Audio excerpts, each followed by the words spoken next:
สวัสดีเพื่อนๆทุกท่านนะคะสำหรับคลิปนี้นะคะจะพามาถักโบแบบนี้นะคะ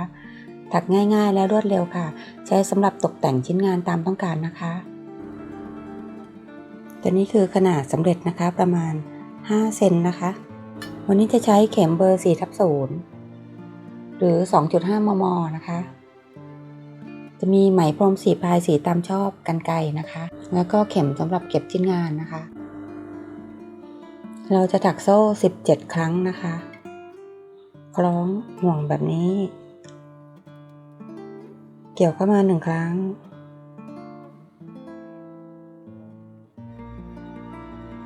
โซ่17 1 2 3 4 5 6 7 8 9 10 11 12 13 14 15 16 17นะคะจากนั้นให้ล็อกห่วงกับหลักแรกให้เป็นวงกลมโซ่ที่1เกี่ยวเข้ามาถักซีผ่านห่วงในเข็มนะคะจากนั้นถักโซ่9นะคะทำห่างโบนะคะ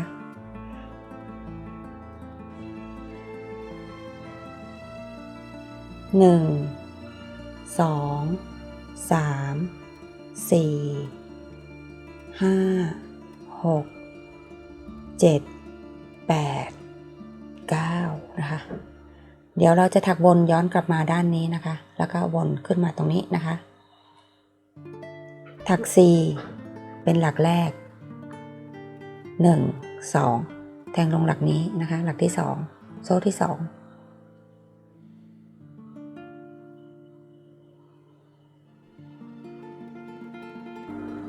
เกี่ยวเข้ามาแล้วเกี่ยวผ่านห่วงในเข็มแล้วก็ถัก X ในทุกหลักนะคะทั้งหมด7 หลักเกี่ยวเข้ามาจะมี2 ห่วงพันแล้วก็เกี่ยวผ่าน2 ห่วงนับ1 2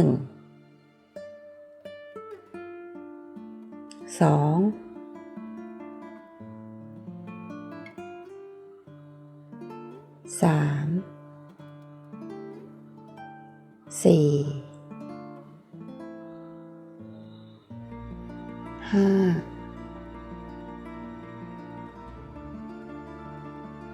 6อันสุดท้ายนะคะ7นะคะอันนี้จะเป็นส่วนของหางโบ1 ข้างนะคะต่อมาให้ถัก X รอบวงกลมนี้17 ครั้งเลยนะคะเท่ากับโซ่นะคะเริ่มที่หลักแรกเลยนะคะ1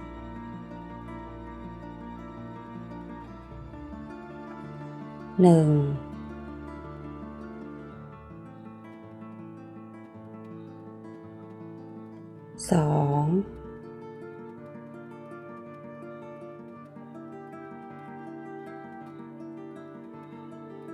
3 4 5 6 7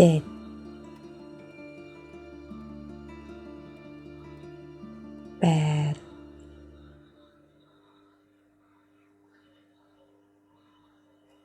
9 10 11 12 13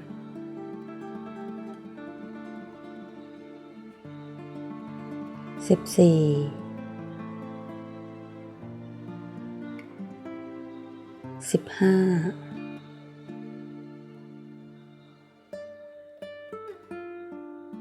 16และหลักสุดท้าย17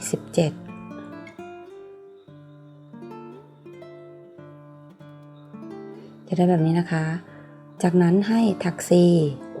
กับจุดเริ่มต้นนะคะ ตรงนี้นะคะ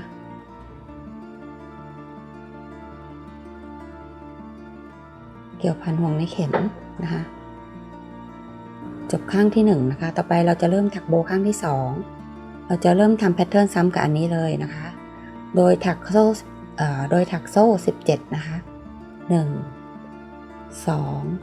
3 4 5 6 7 8 9 10 11 12 13 14 15 16 17แล้วถัก C กับโซ่ที่1โซ่แรกนะคะ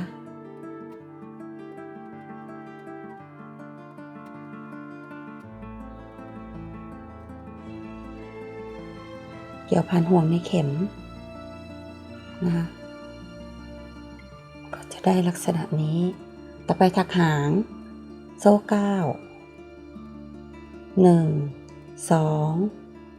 3 4 5 6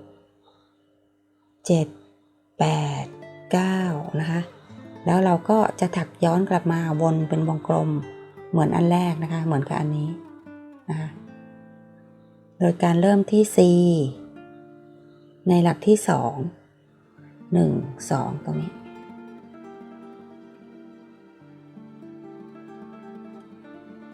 7x นะคะ1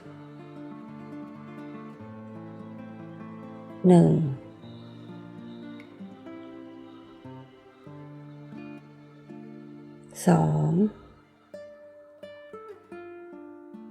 3 4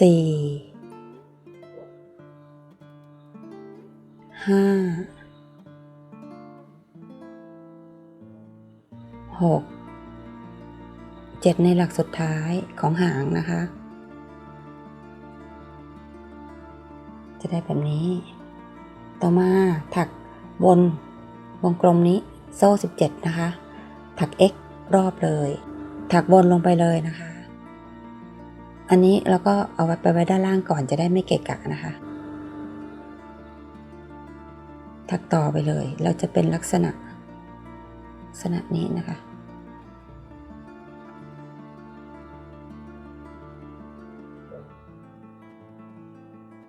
1 2 3 4 5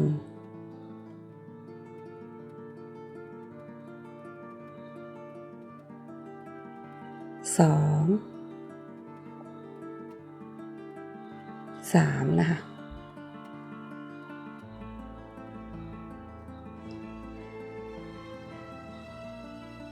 จะเป็นลักษณะนี้นะคะให้ถักวนลงมาให้รอบเลยนะคะอันนี้เราถักมาได้16นะคะต่อไปอันที่17อันสุดท้ายจะได้แบบนี้นะคะ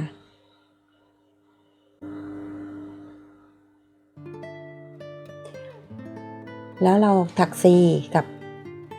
แทงทะลุด้านบนลงด้านล่างเลย2ชิ้นทีเดียวนะคะถัก C กับหลักแรกเนี่ยนะคะมันจะอยู่ตรงหลักสุดท้ายพอดีตรงนี้นะคะด้านล่างของเส้นนี้นะคะจิ้มลงไปเลย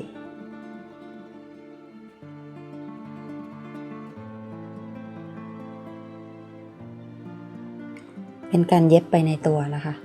แล้วก็เกี่ยวเอาไหมขึ้นมาด้านบนเลยนะคะลอดห่วงในเข็มถัก Cนะคะก็ดึงห่วงสูงๆนิดนึงตัดไหมให้ยาวไว้สำหรับเย็บนะคะหรือว่าใครจะเอาไว้พันก็ได้นะคะ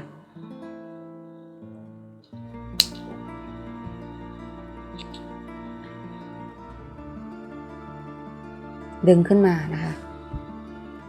รูดแน่นๆนะคะเราก็จะมาจัดรูปทรงเขาก็จะได้แบบนี้นะคะ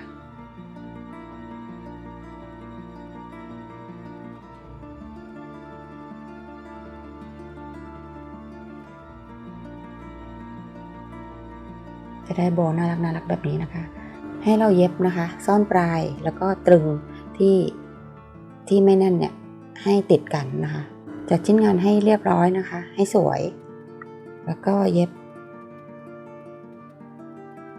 ให้ติดกับชิ้นหลัง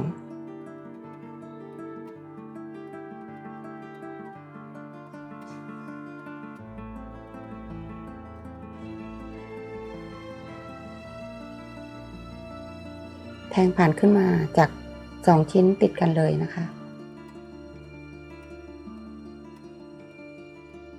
แล้วก็ตรงนี้นะคะเอาให้ติดกันอย่างนี้นะคะ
ก็เสร็จแล้วนะคะก็จะได้โบว์แบบนี้ไว้ใช้งานนะคะนี่ที่เราทำไว้หลายอันนะคะส่วนเพื่อนๆอาจจะใช้หางของเส้นที่เหลือเมื่อกี้นะพันรอบก็ได้แบบนี้ก็ได้นะคะก็จะสวยไปอีกแบบหนึ่งนะคะก็จะเป็นการถักโบว์ง่ายๆแต่น่ารักนะคะเอาไว้แต่งชิ้นงานตามต้องการนะคะถ้าเพื่อนๆชอบคลิปนี้ก็ลองทำได้นะคะแล้วก็ขอบคุณทุกการติดตามนะคะรบกวนเพื่อนๆช่วยกด Subscribe กดไลค์กดแชร์ให้ด้วยนะคะเอาไว้พบกันใหม่ในคลิปหน้านะคะสวัสดีค่ะ